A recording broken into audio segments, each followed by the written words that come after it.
कल मैंने तुम लोगों को टेंस के बारे में बता रहा था।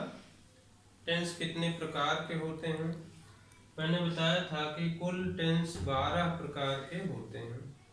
तो उसमें से जो सबसे पहला टेंस है वो है प्रेजेंट इंडेफिनिट टेंस। प्रेजेंट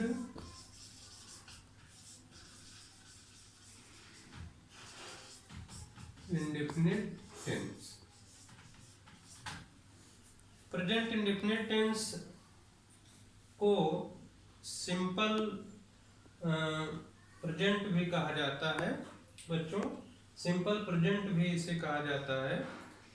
अब हम सबसे पहले ये बताएंगे कि जो ये प्रेजेंट इंडेफिनिट टेंस है इसकी पहचान क्या है। तो बच्चों इसकी पहचान ये है कि जब हम इस टेंस के वाक्यों का हिंदी अर्थ करते हैं, उसका हिंदी अर्थ निकालते हैं, तो उसमें लास्ट में ता है, ती है, ते हैं आदि शब्द आते हैं। जब हम उसकी हिंदी देखते हैं उस सेंटेंस की, तो उसके लास्ट में आ जाता है ता है, ती है अथवा ते है। उदाहरण के लिए जैसे मोहन स्कूल जाता है तो ता है आ गया। मैं पुस्तक पढ़ता हूँ उसमें भी ता हूँ आ गया। तो इस तरह से जिन वाक्यों के अंत में ता है, ती है, ते हैं लगे रहते हैं, वही वाक्य प्रेजेंट इंडेफिनिट टेंस के अंतर्गत आते हैं। तो आइए अब हम देखते हैं कि इसके विभिन्न प्रकार के वाक्यों में क्या रूल्स रहते हैं, क्या नियम रहते हैं। तो मैं बता दूं बच्चों कि जो ये टेंस हैं, टेंस में आने वाले जितने सेंटेंस हैं वो तीन प्रकार के तीन रूपों में उनके नियम बनाए जाते हैं। तो सबसे पहला है affirmative sentence. Affirmative affirmative sentence मैं पहले ही बता चुका हूं कि ये जो सेंटेंस होते हैं ये सभी कार्यात्मक होते हैं, इसमें कार्य होता है। जैसे उदाहरण के लिए मोहन पतंग उड़ाता है। मोहन पतंग उड़ाता है। अब एक ऐसा वाक्य है, ये अफर्मेटिव सेंटेंस है और चूंकि यहाँ पर ता है आया है लास्ट में, इसलिए ये है प्रेजेंट इंडेफिनिट टेंस का वाक्य है। अब सवाल उठता है कि अगर हम इस वाक्य को अंग्रेजी में अनुवाद करना चाहें तो कैसे करेंगे, उसके क्या नियम हैं।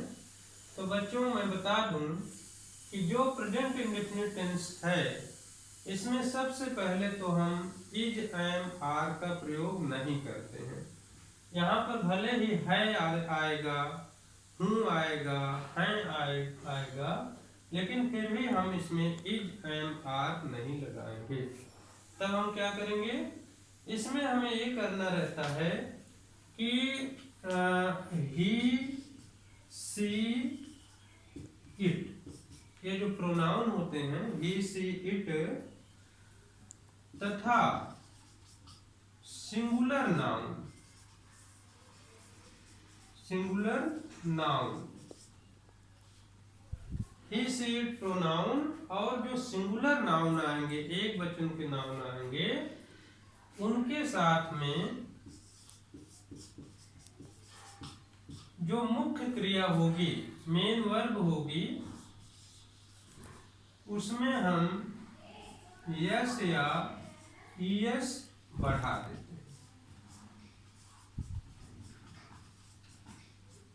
यस या ईएस बढ़ा देते हैं। सब लोग समझ रहे हैं मेरी बात कि जब वाक्य का कर्ता जो सब्जेक्ट होगा वो अगर ही है, सी है या इट है, इसके अलावा अगर नाउन है तो एक वचन में है, तब हम उसमें वर्ब में यस या ईएस लगा देते हैं। उदाहरण के लिए जैसे मोहन पतंग उड़ाता है, तो मोहन एक नाम है, नाउन है और सिंगुलर भी है, अकेला है। तो इसीलिए हम लिखेंगे मोहन। अब मोहन के बाद EJMR नहीं लगाएंगे, मोहन, फिर आ जाएंगे सीधे वर्ब में। वर्ब है उड़ाना, उड़ाना की अंग्रेजी फ्लाई।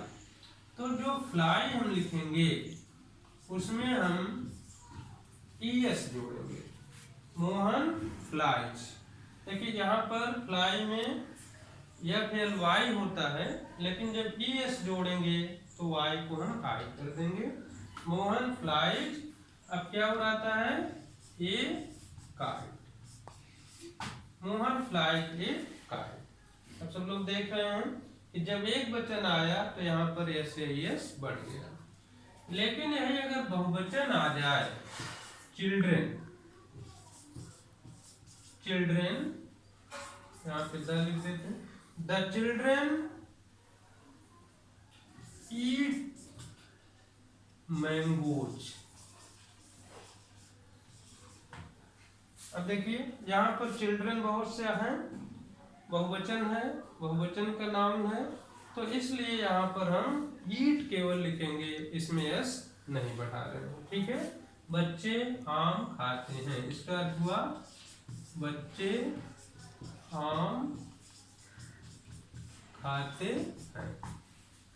तो बच्चों देख रहे हैं ना, जब एक वचन का कर्ता रहेगा तो उसमें हम ऐसे एस बढ़ा देंगे, और बहुवचन का कर्ता रहेगा तो उसमें केवल हम वर्ब की फर्स्ट फॉर्म लिखते हैं।